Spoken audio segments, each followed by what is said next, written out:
धर्म अव्यवहारिक है? क्या पूछ रहा हूं? क्या जैन धर्म अव्यवहारिक है? क्या राजा किसी को फांसी नहीं देगा, युद्ध नहीं करेगा? क्या जज फांसी नहीं देगा? कई बार लोग नहीं समझते थे, ऐसा ही बोल देते हैं, नहीं भैया फांसी देना पड़ती इसलिए हम जज नहीं बनेंगे। नहीं, मैं किसी को फांसी नहीं देता हूं, उसका अपराध उसको फांसी देता है। जज को कभी भी पाप नहीं लगता। क्यों नहीं लगता पाप? क्योंकि उसके कर्म ही उसकी सजा दे रहे, मैं नहीं दे रहा। ठीक, अब विचार कर, आगे चलो। सुदर्शन ने अब बोला, प्रतिकोण करने में आनंद नहीं आता, मैं क्या करूं? क्या कहा? प्रतिक्रमण करने में आनंद नहीं आता है तो मैं क्या करूं, मुझे मजा ही नहीं आता। प्रियदर्शन, तो सम्यक विचार करो, कहीं मिथ्या का उदय तो नहीं चल रहा है? क्या कहा? सरल दृष्टांत, आपके कमरे में मरी हुई बिल्ली पड़ी है, उसकी बदबू आ रही है और आप कह रहे हैं उसको निकालने में आनंद नहीं है। दृष्टांत समझ में आया? हमारे कमरे में एक मरी हुई बिल्ली 4 दिन से पड़ी है, तो कितनी बदबू आएगी? बहुत बदबू। आपने कहा इसे निकालो, मैंने प्रतिक्रमण करो, तो आप क्या कह रहे हो कि नहीं नहीं पंडित जी, इसको मत देखो, बाकी सब जगह झाड़ लो, आप इसे मत झाड़ना, क्योंकि इसके निकालने में मुझे आनंद नहीं आता। तो सोचो तो क्या कह रहे हो तुम? हे आत्मा, तू चैतन्य महल में विकार रूपी मरी हुई हो, विकार उत्पन्न नहीं कह रहा हूं, विकार मरा हुआ क्यों? भूतकाल है ना, वो व्ययपामी गया ना, वो तो वो छिपा हुआ पड़ा है, तू उसको रखना चाहता है, प्रतिक्रमण नहीं करना चाह रहे, मैंने उसको रखना चाहता है। तो फिर सम्यक विचार कर, कहीं मिथ्यात्व का उदय तो नहीं है। विचार और तर्क हमें निगोज से नहीं बचा पाएंगे। मार्ग का निर्णय करो, मार्ग की भक्ति करो। क्या बोला? 2 शब्द बोले, मार्ग का निर्णय करो और मार्ग की भक्ति करो। मार्ग की भक्ति समझ में आती है? भक्ति करो मतलब, भक्ति मतलब ये नहीं होती ताली बजाओ भक्ति करो, ये भक्ति नहीं है। भक्ति का भाव समझो। जब जब भी हमें जिन वाणी में भक्ति शब्द मिलता है उसका भाव समझो। भक्ति अर्थात प्रसन्नता पूर्वक अनुकरण। भक्ति मतलब प्रसन्नता पूर्वक अनुकरण। प्रसन्नता पूर्वक, अच्छा तुझे अच्छा लगेगा तो 24 घंटे अच्छा लगेगा, इसलिए भक्ति 24 घंटे होती है। क्या बोला हमने? भक्ति 24 घंटे होती है और प्रवृत्ति कभी कभी होती है। फिर से बोल रहा हूं, क्या बोला? भक्ति 24 घंटे होती है और प्रवृत्ति कभी कभी होती है। तो हम भक्ति की प्रवृत्ति, भजन की प्रवृत्ति को तो समझते हैं, भक्ति करी तो वो तो कभी कभी होती है, लेकिन भक्ति तो सदाकाल होती है। भगवान आपको कब अच्छे लगते हैं? 1 घंटा सुबह, 1 घंटा शाम को, जब उनकी माला फेरते हैं उस समय, जिस समय हाथ जोड़ते हैं उस समय भगवान कब अच्छे लगते हैं? तो ये भक्ति कहलाती है। इसलिए तू मोक्ष मार्ग को, रत्नत्रय को अच्छा समझ करके प्रसन्नता पूर्वक अनुकरण कर, मार्ग की भक्ति कर। ठीक ठीक है? हुआ? अब आगे देखो, मार्ग का निर्णय भी करो, क्योंकि निर्णय के बिना भक्ति नहीं होगी। क्या बोला? मार्ग के निर्णय के बिना भक्ति नहीं होगी। आगे, स्वयं के दोषों की निंदा और पर के गुणों को कहने, सुनने, विचारने में समर्थ जीव ही प्रसन्नता का अनुभव कर सकता है। फिर से सुनो, स्वयं के दोषों की निंदा और पर के गुणों को कहने, सुनने और विचारने में समर्थ। पर के गुण कहने, सुनने, विचारने में समर्थ। मेहनत है, ये उल्टा उल्टा पाठ है। हमें दूसरों के दोषों की निंदा करने में बहुत आनंद आता है, दूसरों की बुराइयां करने में घंटों बीत जाती है। नहीं, अपने दोस्त कहने में एकदम एक लाइन में भी घुमा फिरा के, क्यों? अपने दोस्त विचारने में ज्यादा, सही बताना ईमानदारी से, अपने दोस्त विचारने में ज्यादा मजा आता है दूसरों के दोस्त सुनने में। सामर्थ अपने दोस्त सुनने की सामर्थ ज्यादा है कि दूसरों के दोस्त? बहुत मेहनत करनी पड़ेगी। कहने, सुनने और विचारने में समर्थ जीव ही प्रतिक्रमण कर सकता है। पूरा डायलॉग बोलो, क्या बोला है? क्या क्या? अपने दोष कहने में ताकत, सुनने की ताकत, विचारने की ताकत, और दूसरों के, हाँ अब ये बोलो, दूसरों के गुण कहने की ताकत, सुनने की ताकत और विचारने। बहुत कठिन काम है, बहुत बड़ी तपस्या है, बहुत बड़ी तपस्या है, बिल्कुल ध्यान रखना बेटी। क्या मतलब कैसा अनादि का मोह है, झट दूसरों की गलती पकड़ लेता है, उन्हें सुन लेगा, विचार कर लेगा और फिर चटकारे लेके बातें करेगा। हम वहाँ गए थे, वहाँ साधु ऐसे थे, वहाँ गए थे वो साधु ऐसे थे, और वहाँ गए उनके साधु ऐसे थे, और तेरे में नहीं, अपना तो उपभुवन करना चाहिए।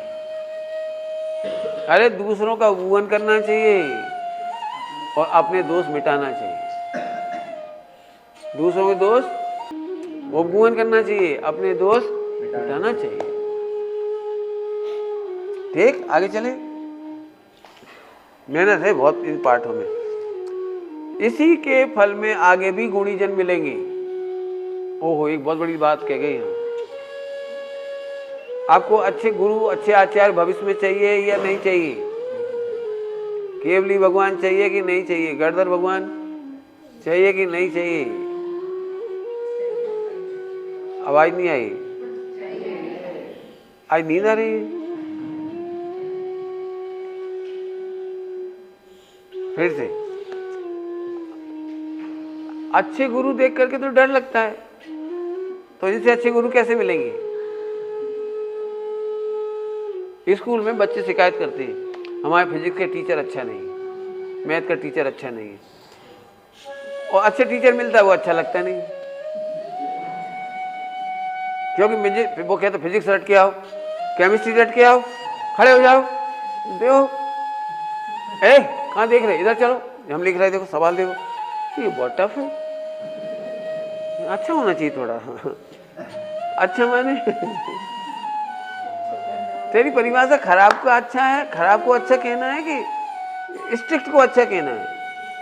अब बड़ी मुसीबत है। स्ट्रिक्ट गुरु तो चाहिए नहीं और अच्छा गुरु चाहिए। बहुत कठिन कठिन पाठ है। बहुत सोचना, हमें क्यों नहीं मिले, हमें केवली क्यों नहीं मिले, हमें गणधर क्यों नहीं मिले, हमारा जन्म वहां क्यों नहीं हुआ विदेश क्षेत्र में, और यहाँ भी जन्म हुआ था तो जिस समय भगवान थे केवली, तो उस समय हम क्या कर रहे थे? ये बिल्कुल लिख लेना, अंदर अंदर चलता रहता है। ऐसे गुरु नहीं चाहिए, ऐसे गुरु नहीं चाहिए। समझाएं लेकिन ऐसे नहीं समझाएं, टोकें। और ये भी सुन लो, एक गुरु का सबसे बड़ा गुरु होता है पापी शिष्य। हाँ, गुरु का सबसे बड़ा गुरु, ये क्या कहे, गुरु का सबसे बड़ा गुरु वो पापी शिष्य होता है। वो 24 घंटे सलाह देता है। जैसे खड़ा भी रहेगा ना, उसे तो नहीं डांट पड़ रही, दूसरे को डांट पड़ रही है, तो वो खड़े खड़े भी अंदर अंदर सोचे, देखो बेचारा रोएगा बेचारा, अब वो दुखी हो गई, इन्हें तो डांट दिया, ये तो 1 मिनट में कह के फ्री हो गए, तो वेद विज्ञान कर लेंगे, तो शांत हो जाएंगे। वो बेचारा 24 घंटे में कितना कर्म बांधेगा। ऐसे नहीं डांटना चाहिए, ऐसे नहीं बोलना चाहिए। इनकी जगह मैं गुरु होता, बड़े प्यार से करना चाहिए। आखिर नए नए जीव हैं, नई उम्र के जीव हैं। अब बॉम्बे का गुरु, क्या बॉम्बे का कोमल युवक है, साधु बने तो धीरे धीरे हो ना, 24 घंटे सलाह सोचता रहता, सोचता दे नहीं पाता। ऐसे नहीं, ऐसे करना चाहिए, ऐसे नहीं, ऐसे कहना चाहिए, ऐसे नहीं, ऐसे डांटना चाहिए, ऐसे नहीं, ऐसे करना चाहिए। अब जिस शिष्यता का सबसे बड़ा सत्यानाश है, जज को कैसा डिसीजन देना चाहिए और किसी को नहीं सोचना, जज को सोचना है। आप कर्मों में कह सकते हो, कर्म को ऐसे दंड नहीं देना चाहिए, ज्ञानावंडी का ऐसा उदय नहीं आना चाहिए, मोहिनी का ऐसा उदय नहीं आना चाहिए, कह सकते हो आप। ध्यान रखना, गुरु के गुरु बनना सबसे बड़ा पाप है, बहुत ही कठिन काम है। दिन भर चलता रहता है, दिन भर ऐसे बोल देते, जब तो कोई आता नहीं है, जब तो बस लोग भागते हैं। भले उनके मुंह के सामने कोई कुछ नहीं कहता, उनका पुण्य का उदय है ना, थोड़ा उनका थोड़ा प्रभाव नहीं हो गया ना, थोड़ा सा, इसलिए कोई कुछ नहीं कहता। लेकिन बाकी देखो, अभी सब उनसे छड़कते हैं, सब उनसे। हम तो उनके पास गए थे तो इतने प्रेम से बात की थी, आ जाओ हमारे संग में। हमारे एक आरिका ज्ञानमती माता जी है, जम्मू स्वामी उधर है, हस्तिनापुर में उन्होंने एक किताब लिखी है, मेरी स्मृतियाँ एक किताब लिखी, बहुत अच्छी, पढ़ने लायक है। तो उस किताब में उन्होंने एक बात लिखी है, जब मैंने दीक्षा ली तो मुझे पहली बार ये अनुभव हुआ कि शिष्यों की चोरी होती है। बड़े बड़े गुरु शिष्य की चोरी कर ले जाती है ऐसा लिखा है उन्होंने। शिष्य की चोरी समझ में आई? शिष्य की चोरी होती कि नहीं होती है? नहीं समझ में आया? देखो, जैसे आपका संग बहुत अच्छा है, बहुत अनुशासन है, और आपका ज्ञान भी बहुत अच्छा है, आपका प्रभावक व्यक्तित्व है, आप प्रवचन भी अच्छा करते हो, लिखते भी अच्छे हो, तो लोग चोरी करने की कोशिश करेंगे। कैसे कोशिश करेंगे? भिन्न संग वाले लोग जब भी आपसे मिलेंगे और जब समाचारी करेंगे, समाचारी, तब उस समय ऐसी ऐसी बातें करेंगे, हमारे यहाँ तो बहुत गुरु अच्छे हैं, हमारे तो कम दंड देते हैं, हमें तो सुविधा भी बहुत है, आपके यहाँ तो बहुत टफ है। तो धीरे धीरे उसका मन ऐसे ऐसे कर देंगे, फिर कर देंगे। एक बार आके देखो हमारे यहाँ, हमारे संग में भी आज साधना करके देखो, ऐसे धीरे से उसको चुरा ले जाएंगे। ऐसे उनकी कितने शिष्यों की चोरी हुई, तो उन्होंने लिखा शिष्यों की चोरी हो जाती है। चोरी समझ में आ गई? दूसरों का प्रभावक शिष्य को अपना शिष्य बना लेना, ये चोरी है। प्रलोभन दे करके, हमारे यहाँ इतना बढ़िया सुविधा है, खाने की, पीने की, ठहरने की, आवास की, और अभी तो देखो गर्मी बहुत पड़ती है ना दिल्ली साइड, तो हम लोगों ने तो एसी लगवा रखा है। इतनी कुशल साधना चालीस है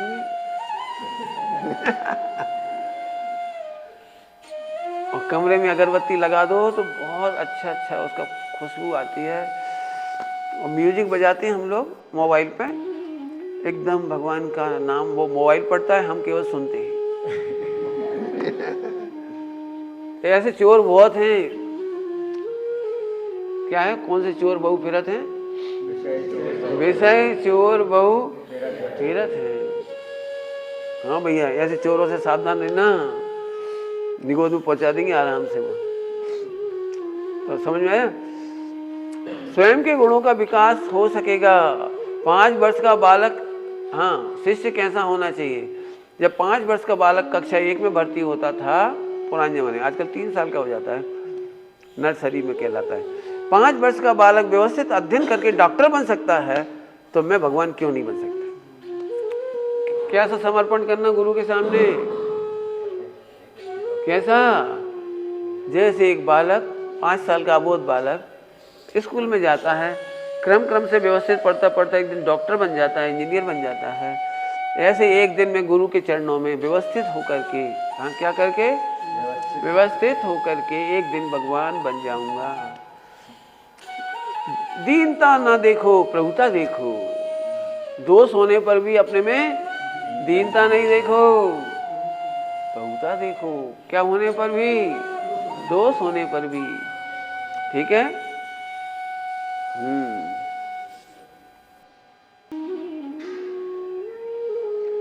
गुणीजनों के बीच में रहने से, गुणीजनों के बीच उपेक्षा, हास्य, दीनता, शोषित, घुटन का अनुभव करने से आचार से सिद्धों तक का निषेध आ गया।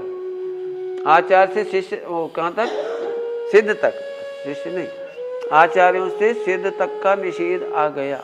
फिर से सुनना, अच्छा, बहुत काम का है। क्या कहना है? अच्छे संग में रहने पर बहुत दिक्कत आती है। क्या बोला हमने?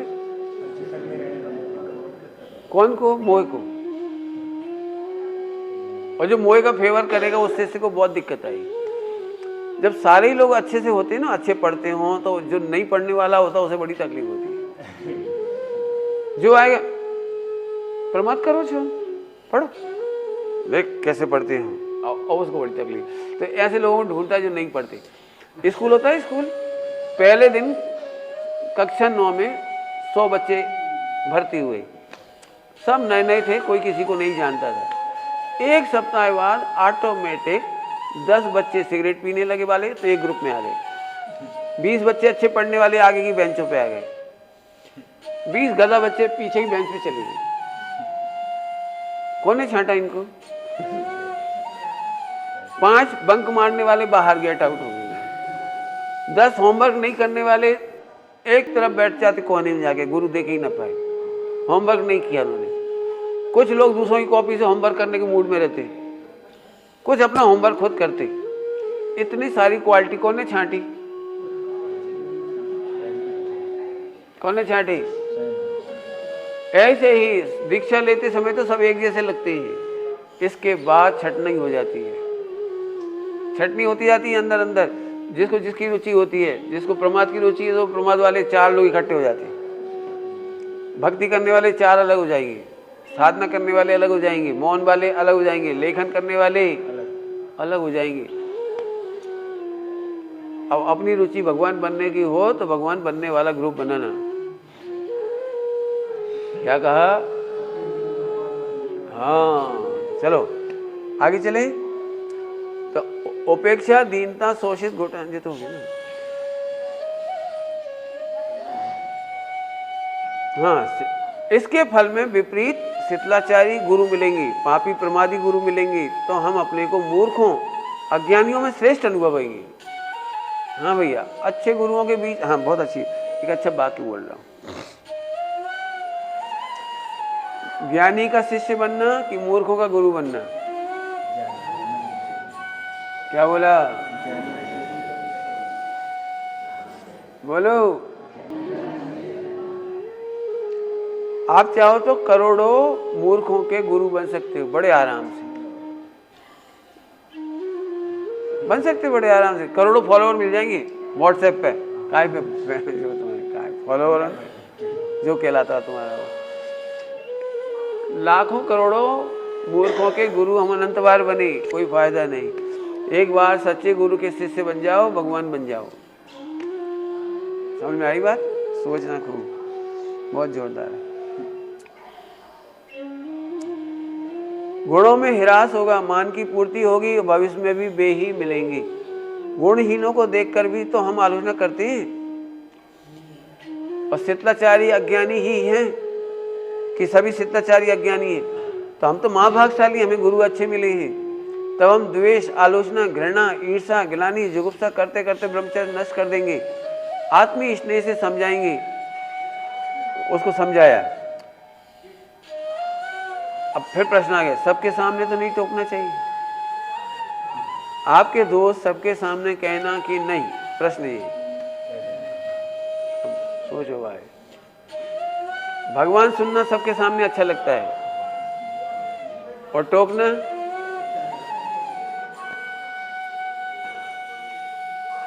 अब अभी ये ताकत रखना पड़ेगी कि सबके सामने वो हमको टोक देवे तो हमारी शिष्यता होगी। क्यों? हमारे गुरुजी सबके सामने टोकते थे, सबके सामने टोकते थे, तो सबको ये शिकायत होती थी, सबके सामने इज्जत खराब कर दी। कौन की इज्जत? मोह की।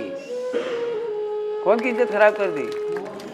तो हमने गुरुजी से कहा कि आप सबके सामने मत डांटा करो, अच्छा नहीं लगता, इससे आपकी भी इज्जत जाती है।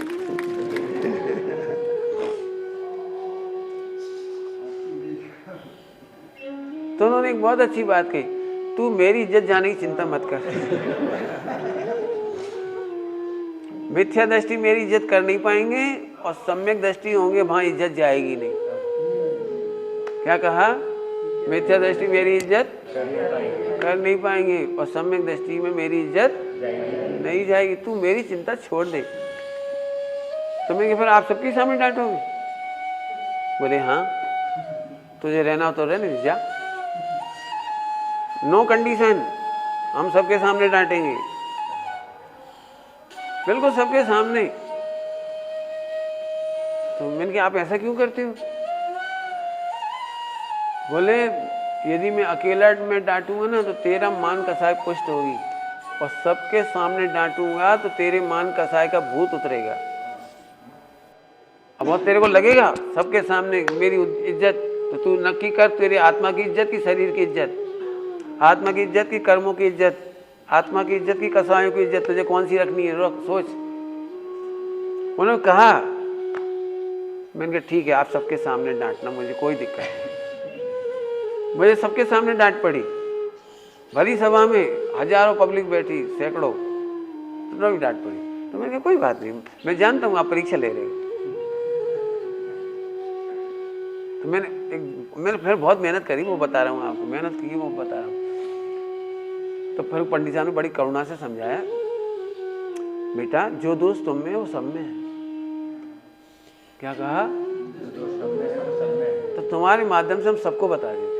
अब एक एक को बुलाएं, इनको आधा घंटा दे, इनको बुला के फिर आधा घंटा दे, इनको बुला के आधा घंटा दे, एक ही बात को हम आधा घंटा बोले तो कॉमन बोल दे ये अच्छा है कि एक एक का बोले? बोलो। इसलिए गुरु से हमेशा सोचना कि वो हमें अपने दोस्त अकेले में ना बताएं। लिखो, हमें हमारे गुरु हमारे दोस्त अकेले में ना बताएं, क्योंकि वो सबके ही दोस्त हैं। आपने देखा है जब टीबी होती है ना, सब मरीजों को तो इकट्ठा बिठा लेती, तुम सबको टीबी हुई है, इस कारण से हुई है, ये नहीं करना, ये करना, ये नहीं करना। होता है कि नहीं होता है? तो जैसे सारे बच्चों को एक साथ बिठा के पढ़ाते हैं, ऐसे गुरु सबके सामने दोष मिटाते हैं। क्या कहा? ये बहुत मेहनत करनी पड़ेगी बेटे। फिर उन्होंने एक बहुत करुणा से दृष्टांत दिया। सुमत, यदि भरी सभा में तुम बैठे हो 5000 पब्लिक में और कोई बिच्छू या कोई सर्प तुम्हारे ऊपर चढ़ जाए, तो मैं अकेले में कमरे में 1 घंटे बाद बुला के उतारूं?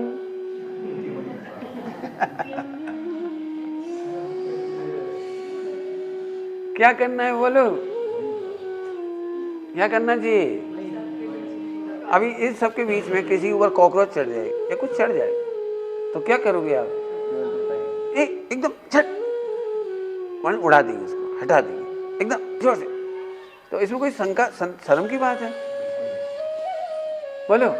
यदि यहाँ मेरा काजल लग गया, कुछ लग गया, तो सबके सामने बोलोगे? नहीं, 1 घंटा बाद बोलेंगे, तब तो वीडियो बनने दो। क्या करोगे बोलो? अरे उसका दोष तत्काल मिटा देने लायक है। धन्य है वे गुरु जो तत्काल दोषों को मिटा देते। ऐसे गुरु सदा मिलो। क्या बोलते हैं? ते गुरु मेरे और रहो और बसो, वे गुरु सदा और बसो। कौन से? लिखना लिस्ट, कैसे गुरु चाहिए बिल्कुल लिखना। आज दिन भर मेहनत करना तो आपको असली केवली, असली नकली नहीं होते। माने केवली भगवान, सुन केवली, गढ़धर आचार्य भगवान मिलेंगे, और नहीं तो हम संसार सागर में डूबते ही रहेंगे। अनंत बार गुरु मिले, ध्यान रखना, अनंत बार संसार में डुबाने वाले गुरु कदम कदम पर मिले हैं। क्या कहा? संसार सागर में अनंत बार भव सागर में डुबाने वाले गुरु कदम कदम पे हैं, घूम रहे हैं। आचार्य अमृतचंद स्वामी ने समय सार जी की टीका में लिखा, पहली गाथा की टीका में, परस्पर आचार्यत्व करते हैं। क्या करते हैं? परस्पर आचार्यत्व करते हैं। आचार्यत्व का क्या मतलब? आचार्यत्व करते माने उनको मार्गदर्शन देते। तू भी सिगरेट पी, तू भी ऐसे लड़ा कर, दब के मत रह, तूने क्या चूड़ी पहनी है, लड़। ऐसे ऐसे गुरु मिल जाते। पाप करने वाले, पाप बताने वाले, व्यापार ऐसे कर, नंबर 2 कर, सेटिंग करना सीख, चतुर बनना सीख, रिश्वत भी खाओ पता भी ना लगे। ऐसे गुरु कदम कदम पर मिलते हैं। जब मैं कॉलेज में पढ़ाता था ना, तो इसलिए छोड़ दी उसको। वहाँ खोटी पढ़ाई का गुरु बनना पड़ता था। बिल्कुल खोटे काम सिखाए जाते हैं कॉलेज में। सुनने के कैसा लग रहा होगा? लंबी लिस्ट है मेरे पास। मैंने कहा मैं वो पाप करने से अच्छा ये करूं। वहाँ भी 2 घंटे पढ़ाता था, यहाँ भी 2 घंटे पढ़ा रहा हूँ। यहाँ मुझे बहुत शांति है। वो मिथ्या गुरु बनने से बढ़िया है। समझ में आया? अब आप चक्कर में नहीं है इसलिए नहीं बता रहा हूँ। माने वहाँ का सब खोटी पढ़ाई है, एकदम खोटी पढ़ाई। चौकी पढ़ाई तो आज है, ठीक। परंतु हजारों शिष्यों को पृथक पृथक एक ही दोस्त के लिए कहना भी कहाँ तक सत्य है। गुरु को कैसे दोष निकालना ये गुरु जानते हैं। किसके दोष निकालने हैं उनकी सूझबूझ, हम उन पर शंका नहीं कर सकते। गुरु पर शंका नहीं कर सकते। जब हम भगवान हैं बहुत बढ़िया डायलॉग। जब हम भगवान हैं तो देह एवं उदय का मान क्यों? जब हम भगवान हैं तो देह और उदय का मान क्यों? हमें नश्वर देह की चिंता क्यों हो रही है? क्या हम राजकुमार हैं या थे, यह बड़ी बात है, या हम भगवान हैं और भगवान बनेंगे, ये बड़ी बात है? जरा सोचो, ये दोनों राजकुमार थे। एक रहता है थोड़ा, हम बहुत छोड़ के आए, तो हम राजकुमार थे, हैं, ये बड़ी बात है, या हम भगवान थे, हैं और बनेंगे, ये बड़ी बात है? जरा सोचो। दोष कैसे भी निकले, इसमें ही हमारा हित है। क्या बोला? दोष कैसे भी निकल जाए, इसमें हमारा। गुरु में शंका करके उन्हें सलाह देने की सोच, उनमें कमी निकालना हो ही तो गुरु का गुरु बनना है। ऐसा मोह गुरु के एकांत में ले जाकर मारेगा। ये तो मैंने बहुत देखा है, बहुत। जब गुरु के सामने रहते हैं तो ऐसा लगता है हम तो कहीं भी चले जाएंगे, कहीं भी चले जाएंगे, कहीं भी रह लेंगे, हमें क्या, हम तो कहीं भी रह लेंगे। और कहीं रहे वो मरे, पक्का है, मैंने खूब देखा है। बिल्कुल अकेले में रहकर ही सारे पाप होते हैं। अकेले में ही मोह के पोषक गुरु श्रावक बहुत मिल जाती है। लोग ऐसी ऐसी सलाह देती, तो पंचम काल है ना, इतना ढीला तो चलता है ना, ऐसे कहने वाले खूब मिल जाएंगे। ठीक, सावधान, मोह के उदय से भिन्न कहो ही मत। हाँ, द्रव्यानी क्या कह रहा था? मोह के उदय से भिन्न छू, मोह थी जुदा छू, मोह मने अर्थोज, राग मने अर्थोज। तो मोह से भिन्न भगवान कहो ही मत, अनुभव भी करो। गुरु सर्वश्रेष्ठ हैं, ये कहो ही नहीं, अनुभवो भी। कुछ कह गए हैं। एक बात बताऊं, गुरु बहुत चतुर होते हैं। जो गुरु मक्खन लगाता है ना, वो समझ जाते हैं कहीं गलती करी इसने। आज ही इतनी तारीफ क्यों कर रहे हैं? आज ही इतने मीठे मीठे क्यों बोल रहे हैं? आज ही अच्छी अच्छी बातें क्यों बता रहे हैं? नहीं समझ में आया? छोटा सा बच्चा होता है ना 8 साल का, उससे कोई गलती हो जाए ना, तो मम्मी को बड़े उससे देखे, मम्मी मम्मी, हाँ बोलो बेटा क्या बात है, आप कितने अच्छे हो। हाँ, क्या? हाँ बोलो। मम्मी कोई काम कर दूं, पोछा लगा दूं, ये बात क्या है? आपके पैर दबा दूं, आज भी गड़बड़ है तेरी। ऐसे ही जब तुम गुरु को मक्खन लगाओगे और गुरु समझ जाएगा दाल में कहीं काढ़ो छे, कि दाल ही काढ़ी छे। बिल्कुल नहीं, बेवकूफ नहीं समझो गुरु को। तो गुरु को महान कहो ही मत, अनुभव भी। सर्वश्रेष्ठ कहो ही मत, अनुभव भी। अहो मैं भगवान हूं, कोई मेरे में से गुण तो नहीं निकाल रही हैं। जो दोस्त मुझे भगवान बनने में बाध रखे, उन्हें तो निकाल रही हैं। यह तो उनका परम उपकार है। अभी शिष्य का एक और मोह खड़ा हो गया। मैंने पहले ही कहा था, साधक की कहानी है। तो एक और दोस्त खड़ा हो गया, वे क्या निर्दोष है? वे भी तो छठे गुण स्थान में ही है। कोई रिद्धि सिद्धि तो है नहीं, अंतर के परिणामों को कौन जान सकता है? वे भी अंदर अंदर, अपन ने तो देखा नहीं, वे भी अकेले में। अब जिस शिष्य का एक भयंकर मोह, क्या कहेगा? समझ में आ गया? ये अकेले में कुछ गड़बड़ उनकी भी होती होगी। तो प्रिय दर्शन, बहुत अच्छा उत्तर है इसका। जो हमें निर्दोष देख रहे हैं, हम उनमें दोष देख रहे हैं। क्या कह रहे? बता। वे कह रहे तू निर्दोष परमात्मा छे, तमे निर्दोष गायक छो, अकर्ता छो। वे तो हमें निर्दोष देख रहे और हम उनमें हैं। अरे एक कैसा विचित्र तीर मोह का उदय है। याद है, हम उनके श्री चरणों पर इसीलिए तो आकर्षित हुए थे, क्योंकि उन्होंने हमें निर्दोष गायक भगवान आत्मा कहा था। पर्याय के दोष सहित तो नहीं कहा था। मैंने हमें पर्याय के दोष होने पर भी, पर्याय के दोषों से सहित तो नहीं कहा था। उन्हें रिद्धि सिद्धि होती तो अभी हम उन्हें उससे महान नहीं मानते। रिद्धि सिद्धि से गुरु महान महान गुरुओं को रिद्धि सिद्धि होती है। क्या बोला हमने? रिद्धि सिद्धि से महान नहीं होते गुरु, महान गुरुओं को रिद्धि सिद्धि होती है। वे महान इसलिए हैं कि हर पर्याय से निरपेक्ष अनुभवते हैं। उन्होंने हमें परिणाम से भिन्न देखकर भगवान बताया है, तो हम भी उन्हें पर्याय से ही निरपेक्ष देखेंगे। क्या करेंगे? उनको पर्याय से। कदाचित गुणस्थान प्रमाण दोष होगा तभी तो भगवान नहीं बने। इस सत्य में दम ही क्या है? यदि निर्दोष होते तो भगवान नहीं बन जाते। तो यदि उनमें दोष है तो इसका भी कोई अचंभा नहीं है, और वे उसे सजग रहकर मिटा लेंगे।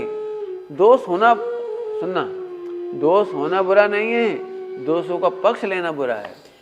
सावधान, जीव में दोष बढ़ते भी नहीं है और बिगड़ते भी नहीं है। फिर से सावधान, जीव में दोष बढ़ते भी नहीं है और बिगड़ते भी। वे दोष मिटाने का निरंतर प्रयत्नशील हैं, मिटाने को निरंतर प्रयत्नशील हैं। कौन? गुरु। हमें मिथ्या संकल्प विकल्प करके अपने दोषों में वृद्धि नहीं करना। गुरु क्या कर रहे हैं? अपने दोष मिटाने में सावधान है। हमें अपने दोष बढ़ाने में प्रयत्नशील नहीं होना चाहिए, अन्यथा हमारे अनंत भाव बिगड़ जाएंगे। गुरु में दोष देखने से अनंत भाव बिगड़ जाएंगे। तुम गुरु के गुरु बनने का उपाय मत करो, गुरु का गुरु बनने का उपाय करने के स्थान पर योग्य शिष्य बनने का पुरुषार्थ करो। हाँ भाई, कौन सा पुरुषार्थ करना है? योग्य शिष्य बनने का। अभी कहना सरल है, बहुत मेहनत लगती है। हमारी ये 1.5 अकल इतनी है, जब भी खड़ी होगी ऐसा नहीं करना था, इनको ऐसे नहीं बोलना था, ऐसे क्यों खाती है, ऐसे क्यों चलती है, ऐसे तो नहीं डांटना चाहिए। ये बातें घूमती रहती दिमाग में। अभी मिटाना पड़ेगा ये पैराग्राफ, बार बार पढ़ना। अब एक और प्रॉब्लम आ गई, मेरे बहुत भयंकर दोस्त हैं, उन्हें कहूंगा, उनकी नजर में गिर गया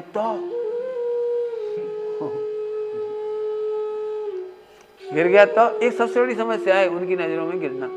तो प्रियदर्शन ने कहा, तुम गिरोगे नहीं, तुम तो भगवान हो। उन्होंने हमें मोह से बचाने के लिए ही योग्य मार्गदर्शन दिया है, हम उसको अन्यथा ना लें। उनकी नजरों में गिरने की चिंता कभी नहीं होती है।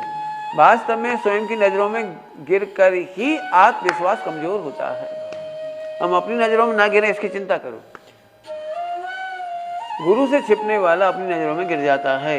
ध्यान रखना, जो अपनी नजरों में गिर जाता है दुनिया में वही आत्महत्या करता है। जो अपनी नजरों में नहीं गिरता वो कभी भी हताश परेशान नहीं होता। दोष आत्मा से बड़े कभी नहीं हो सकते हैं। क्या बोला? क्या बोला? दोष इतने बड़े हो गए कि हम कमजोर हो गए।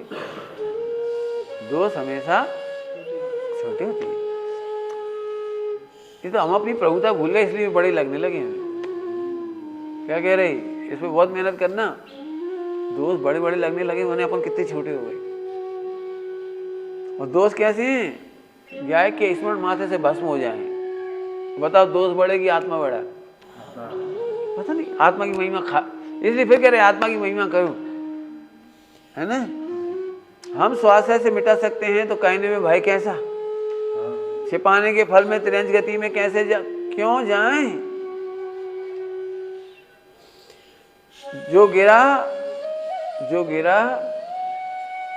जो दोष है वे तो उनके द्वारा ही नहीं, स्वयं के द्वारा भी निंदा है।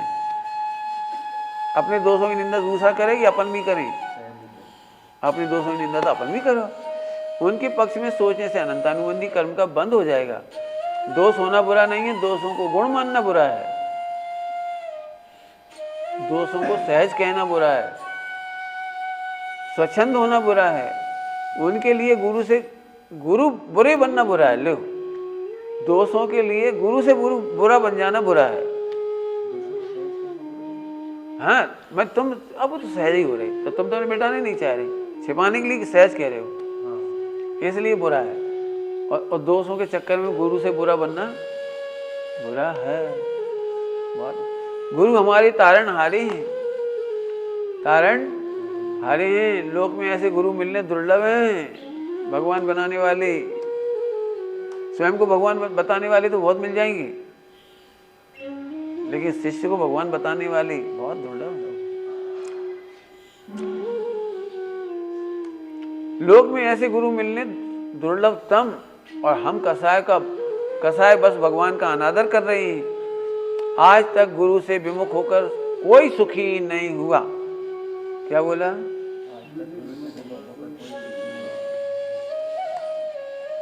सुदर्शन, दूसरे आचार्य भी तो सरल प्रायश्चित देते हैं, कितने स्नेह से देते हैं अपने शिष्यों को। आप अनेक संघों में जाओगे तो ऐसा समस्या आ सकती है कि ये गुरु बहुत अच्छी है। तो उसका उत्तर, हमें दूसरे गुरु से अपने गुरु की तुलना नहीं करना चाहिए। क्या बोला? अपने गुरु की तुलना दूसरे गुरुओं से नहीं करना चाहिए। तुलना चाहे गुणों की हो, दोषों की हो, रूप की हो, क्रिया की हो, औदिक भावों की हो, पुण्य पाप की हो, किसी भी प्रसंग में हो, ब्रह्मचर्य हो, पुण्य हो, प्रतिष्ठा हो, इसकी कभी तुलना नहीं करनी चाहिए। क्योंकि तुलना करने से ब्रह्मचर्य नष्ट होता है, पुण्य नष्ट होता है, प्रतिष्ठा नष्ट होती है, यश नाश होता है। ये तो अकेले में बैठ गया, खूब सो जाओ। तुलना करने से अपना पुण्य, अपना ब्रह्मचर्य, अपनी प्रतिष्ठा सब कुछ नष्ट हो जाता है। लाड़ प्यार आत्मशुद्धि को जन्म दे एवं रक्षा करे, वही लाड़ प्यार है। क्या बोल दिया? लाड़ प्यार नाम सुनो, लाड़ प्यार आत्मशुद्धि को जन्म दे और आत्मशुद्धि की रक्षा करे, इसका नाम लाड़ प्यार है। दोषों को बढ़ाता रहे, दोषों की रक्षा करे, इसका नाम लाड़ प्यार है। हाँ भैया, माता पिता को अपने बच्चों से लाड़ लड़ाना कि नहीं? बोलो, लड़ाना। क्यों लाड़ लड़ाना? हाँ, उनकी आत्मशुद्धि को जन्म देने के लिए और रक्षा करने के लिए। फिर अंत में गुस्सा आ गया उसको, सुदर्शन को, मैं गुरु के अधीन नहीं रह सकता। उन्माद में बोल पड़ा। तो प्रियदर्शन ने समझाया, गुरु के अधीन नहीं रह सकते या कसाई के? जीव दो में से किसी एक के अधीन रहेगा। हाँ, जीव किसी ना किसी के अधीन रहेगा। कौन कौन? आप सोच लो। तुम कह रहे मैं गुरु के अधीन नहीं रह सकता, इसका मतलब बहुत बढ़िया। जब तुम कह रहे मैं मोक्ष नहीं जा सकता, बहुत कठिन पुरुषार्थ है, तो निगोज जाना ही जी। दो रास्ते हैं, या तो ऊपर चढ़ने की मेहनत करो। पहाड़ पे चढ़ना बहुत सरल है, नहीं कठिन है थोड़ा। पहाड़ पे चढ़ना बहुत कठिन है, उतरना बहुत सरल है, फिसल जाओ। कितना सरल है भाई। पहाड़ पे चढ़ने में तो पसीना आता है। भगवान कहाँ पार्श्वनाथ, कहाँ विराजी। तो वहां टोंक देखी, बिल्कुल ऐसी है, बिल्कुल बढ़िया माने पर्वत। तो वहां से उतरना बहुत सरल है, फिसल जाओ बस, अपने आप पहुंच जाएंगे नीचे। अपने आप लोग हॉस्पिटल ले जाएंगे, अपने तो होश ही नहीं होगा। प्रभु अनंत काल निगोज जाना सरल लगता है तेरे को मोह के कारण, और पुरुषार्थ करना कठिन लगता है। तू दोष मिटाने में डरता है और गुण करने में घबराता है। रे ठीक है, बहुत गजब गजब है। हाँ भाई, कहाँ गया? गुरु या कसाय, दोनों में किसी एक के अधीन तो रहना होगा।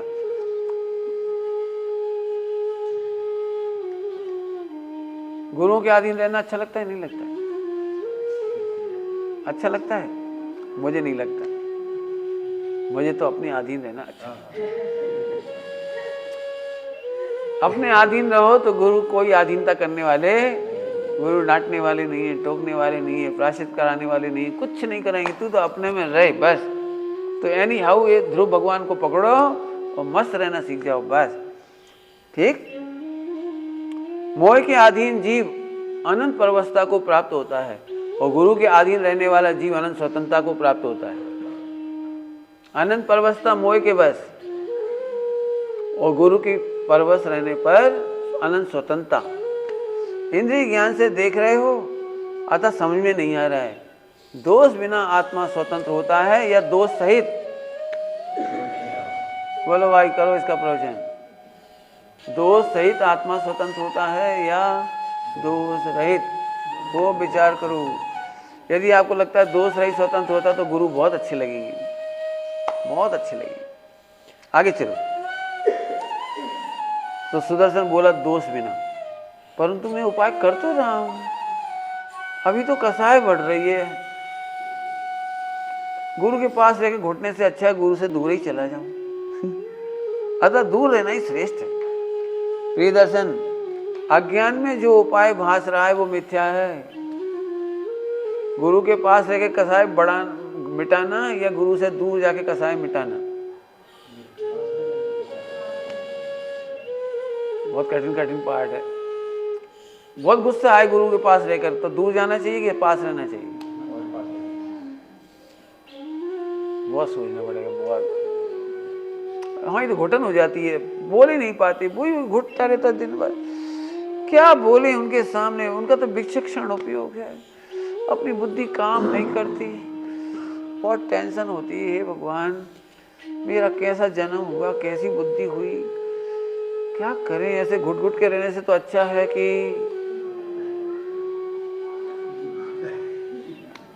सबसे कठिन रोग है ये, सबसे कठिन है, भयंकर कठिन। तो मेहनत करनी पड़ेगी इस पे भी। आगे क्या जवाब दे रहे हैं वो? अज्ञान में जो उपाय भास रहा है वो मिथ्या है। अकेले में इन कसायों से कैसे लड़ोगे? श्री गुरु पूर्ण वीतरागी नहीं होते हैं। एक दिन कहा था भगवान इसलिए अच्छे लगते हैं वे पूर्ण वीतरागी, और गुरु इसलिए अच्छे नहीं लगते क्योंकि वे पूर्ण वीतरागी नहीं है। भगवान तो डांटते टोकते हैं ही नहीं कुछ। भगवान कितने प्यारे लगते हैं ना, क्या बोलते हैं गुजराती में, वाला, कितना बढ़िया लगते हैं भगवान ने। अब गुरु जरा परेशान करते, क्या करें। ये रोज की आफत है ना।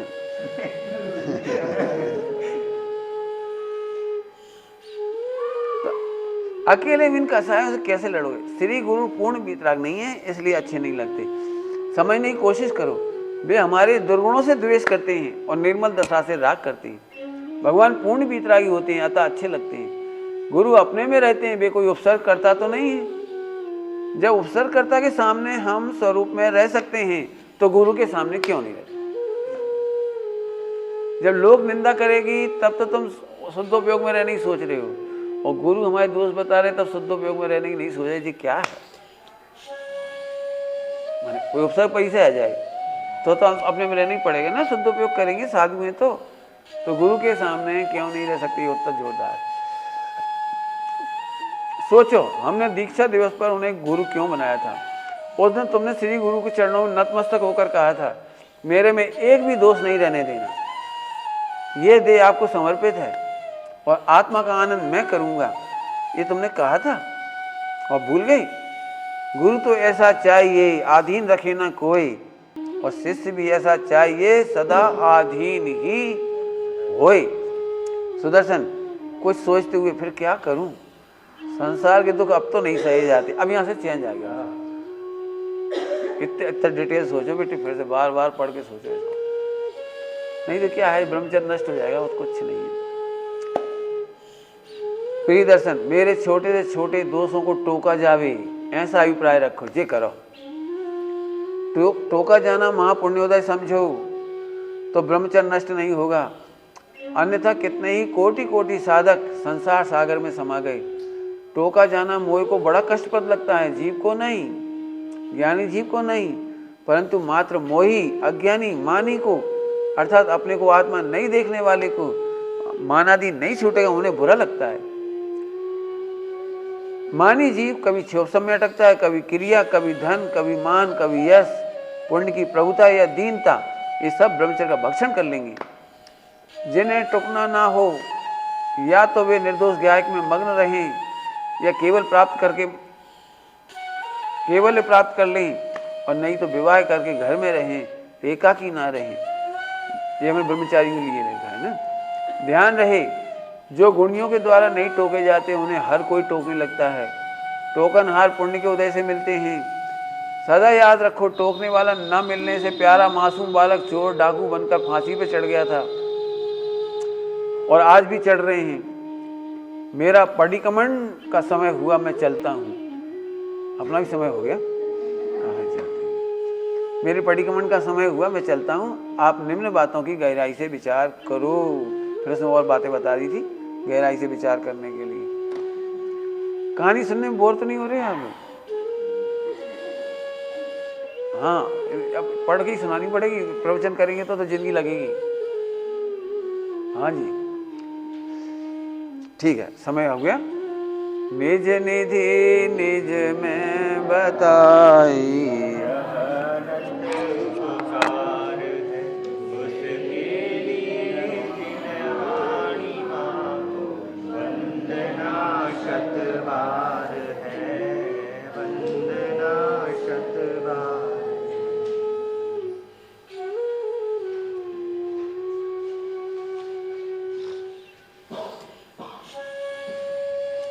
प्रयोजन पुरता बोलना ही साधना है।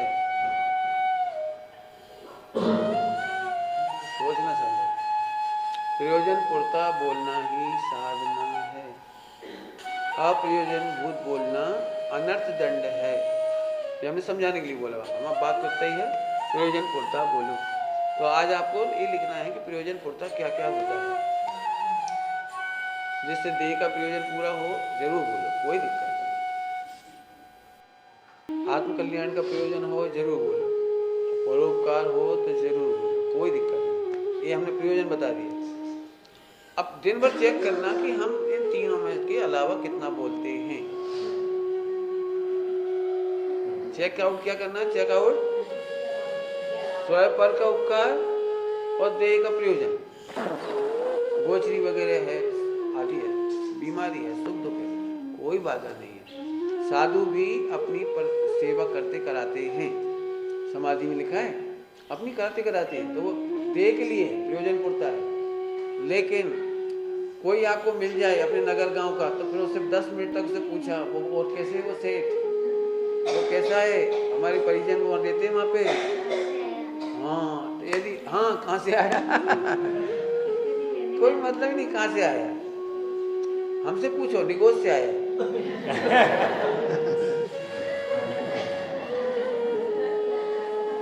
मेरे को इतना कंटाला लगता है, मेरे को इतना कंटाला लगता है। यहाँ रहते हैं ना 24 घंटे कोई कोई आया, तो 2-4 बने बनाए प्रश्न है उसके, मैं बोल बोल के उत्तर थक जाता हूँ। तो चुप रह जाओ। एक, कब आए, कब जाओगे, तबीयत कैसी? ये 3 प्रश्न एकदम रटे रटाए हैं सब लोगों के, मैं इनका जवाब ही नहीं देता। अगली बार तो जब मैं बन जाएगा ना हमारे साधक स्थान, तो वहाँ लिखवा दूंगा तबीयत ऐसे, कहाँ से आए, निगोज से, कहाँ जा रहे हैं, मोक्ष।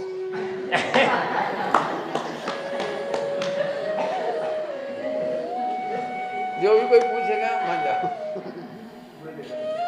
अरे खड़ा हूँ, बोल रहा हूँ, अच्छा खासा दिख रहा हूँ, फिर भी पूछे तबीयत कैसी है, तो क्या मुझे कैंसर है जो पूछ रहे तबीयत कैसी है?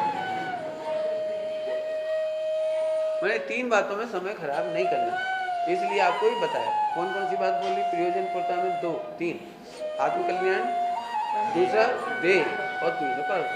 इसके अलावा कहाँ से आए, क्यों करते हो, नहीं करते हो, व्यापार ठीक चल रहा है, नहीं चल रहा है। कोई आ भी जाए ना अपने गांव का, तो ये भी नहीं पूछेंगे हमारी माता गुजरी गई कि है, हमारा भैया जीवित है कि नहीं है। हाँ बोलो। हाँ, अनर्थदंड है, साधना की हत्या है। 3 के अलावा बोलना साधना की हत्या है। इसलिए मैंने आप सबको भी बोला, हाँ बहुत पढ़ना बेटे, हमारी पढ़ाई तो यही है, शब्द ज्ञान नहीं करा रहा हूं मैं, तो भाव ज्ञान कराना है मुझे। जिस शब्द में से साधना नहीं निकले वो अनर्थकारी है। क्या बोल गई? जिस शब्द में से साधना ना निकले वो अनर्थकारी है। हमें 11 अंग 9 पूर्व नहीं पढ़ना, मुझे तो आत्मा पढ़ना है और साधना करनी है। क्या क्या करना है? आत्मा पढ़नी है और साधना करनी है। मैं बहुत सारी चीजें नहीं पढ़ता हूँ, जब प्रयोजन ही नहीं है तो क्यों पढ़ना। लोग मेरे से पूछते 7 नरक का वर्णन सुनना है, मुझे नहीं सुनना। जिसे जाना है वो सन, मुझे जाना ही नहीं। जिधर जाना नहीं उधर के रास्ता क्यों पूछना? नरक का वर्णन पढ़ना कि नहीं, त्रिलोक पढ़ना, तीन से क्या के लिए पढ़ना पड़ता है? क्यों पढ़ना पड़ता है? पृथ्वी का नक्शा है, अमेरिका का पूछते हो, जाने ही नहीं तो क्या लेना देना। इसलिए मैं 7 नरक नहीं पढ़ता, स्वर्ग भी नहीं पढ़ता मैं, जाना ही नहीं। तो क्या आप सीधे मोक्ष जाओगे? अरे ना जाए मोक्ष, लेकिन जाना नहीं ना। मतलब कहीं भी जाना होगा चले जाएंगे, लेकिन अपन जांचने के लिए थोड़ी बैठे हैं। मेरा मतलब जब तक हमारा प्रयोजन नहीं सद जाए। आपको एक अंतिम बात कहता हूं, सभी लोग साधना ऐसे करो कि हम जलते हुए घर में खड़े हैं। क्या कहा? साधना ऐसे करो हम जलते हुए घर में खड़े हैं। जलते हुए घर में नक्शा देखेंगे अमेरिका का, जलते हुए घर में क्यों इंडिया का नक्शा देखेंगे? एनी हाउ पहले अपनी रक्षा करो, अपने रत्नों की रक्षा करो, अपने और अपने रत्नत्रय की रक्षा करो और भाग जाओ। फिर अच्छा लग रहा हो तो बचा लो किसी को, यदि लग रहा है कि अपन बचा सकते तो बचा लो। 3 काम से चौथा काम नहीं करेंगी। बिल्कुल अच्छी तरह समझना, जलते हुए घर में रहने जैसी साधना है। जिंदगी तो चली जाएगी भाई, टाइम थोड़ा है हमारे पास, एक विचार करना। होमवर्क समझ गए? चलिए प्रभु जय हो।